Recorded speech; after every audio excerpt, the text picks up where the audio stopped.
Alright, welcome. So today we have Nemesis here. She has been requested, so let's get right into it. I first want to cover a couple things about her abilities that can help you determine what to build for your Nemesis. In case if you're new to Nemesis or just new to Smite. For Nemesis, I feel like she's a good mixture of an ability-based assassin, and she kind of transitioned from mid to late game to more of a auto-attack-based assassin. And by that I mean her passive, if you really want to utilize her passive, you definitely want to invest into a few basic attack items like Stone Cutting Sword, maybe Ichavolt, maybe Kins, things like that. Those are really strong items to really benefit from her passive. And her passive is basically you trade auto tags and you steal their power for yourself and you gain their power.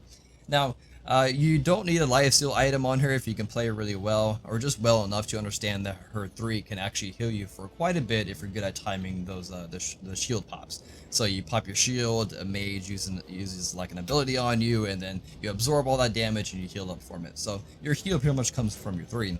Now, the ability-based part of her, I feel like, is because her abilities give her so much utility to closing gaps and slowing down targets and chasing down targets.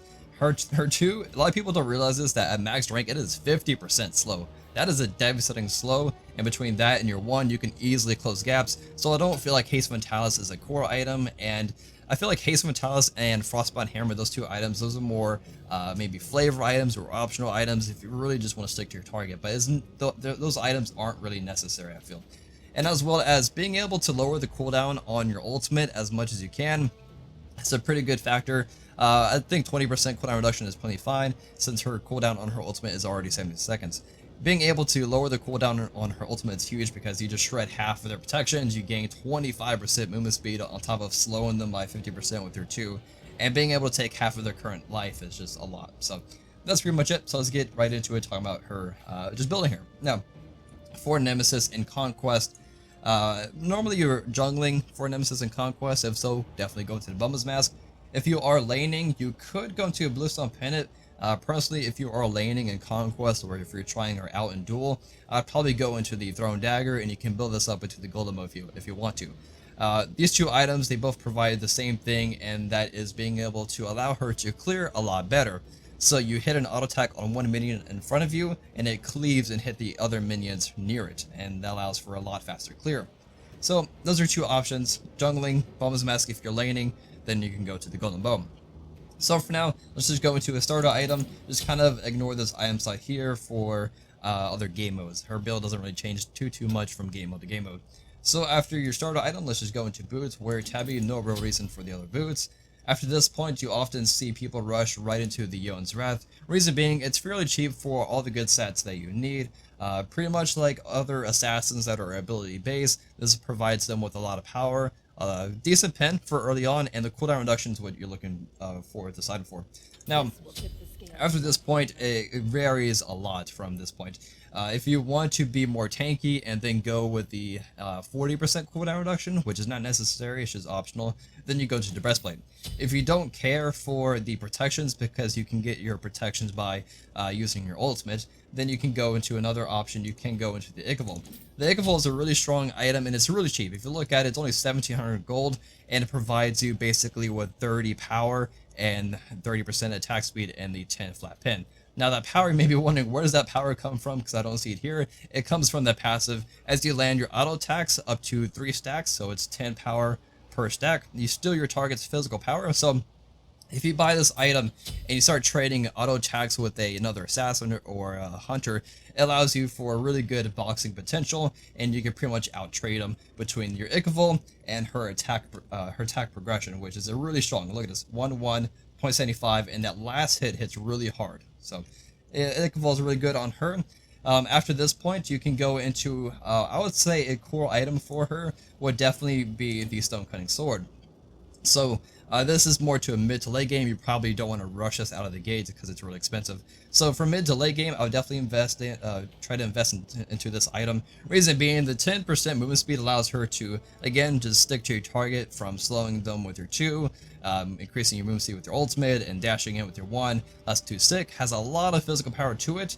And what this item does, in case you didn't pick up a protection item early on, like let's say you didn't go into the Breastplate of Valor, trading auto attacks with the Stone Cutting Sword actually increases your physical protection and also decreases the physical protection of the target in which you are trading auto attacks with. So not only are you stealing their power with your passive, you're also stealing their physical power from Igavol, and then you're stealing their protection with Stone Cutting Sword, and so you just absorb all of their protections and just it's a really good item for Nemesis that I feel like is definitely core for her.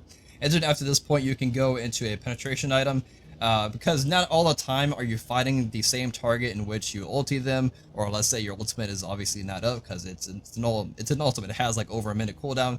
Then you definitely want to go into the Titan's Bane to ensure you have penetration against whoever you're fighting, regardless if you ulti them or not. And then you can go back and sell your starter item for whatever you want, in case if you went to a starter item. In the case if you went into the golden bow, you still sell that late game for any other item that you still wanted. For Nemesis, with this build you have enough physical protections.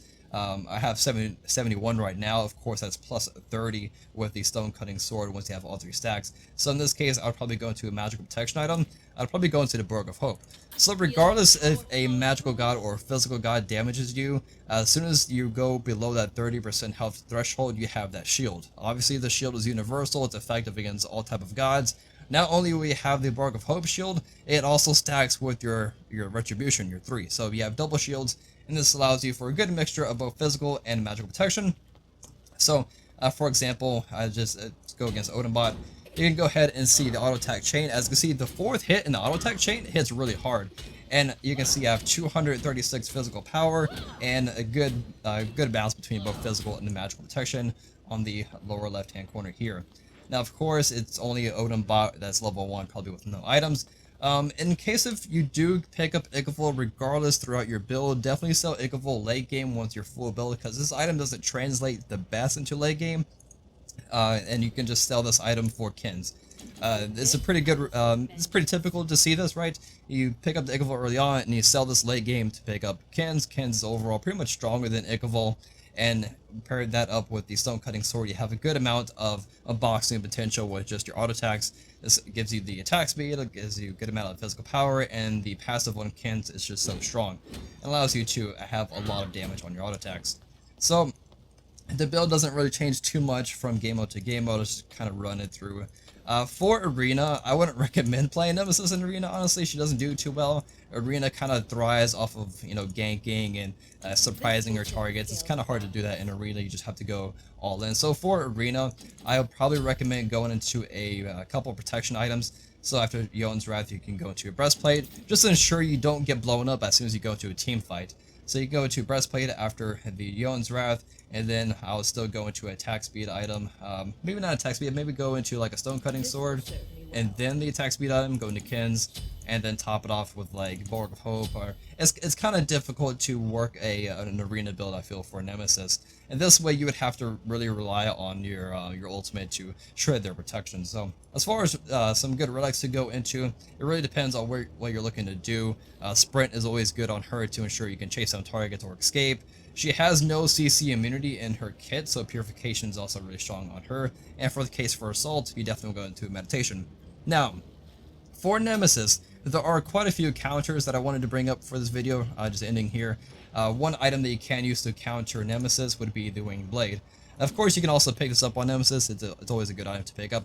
But what this item does, watch out for people that have this.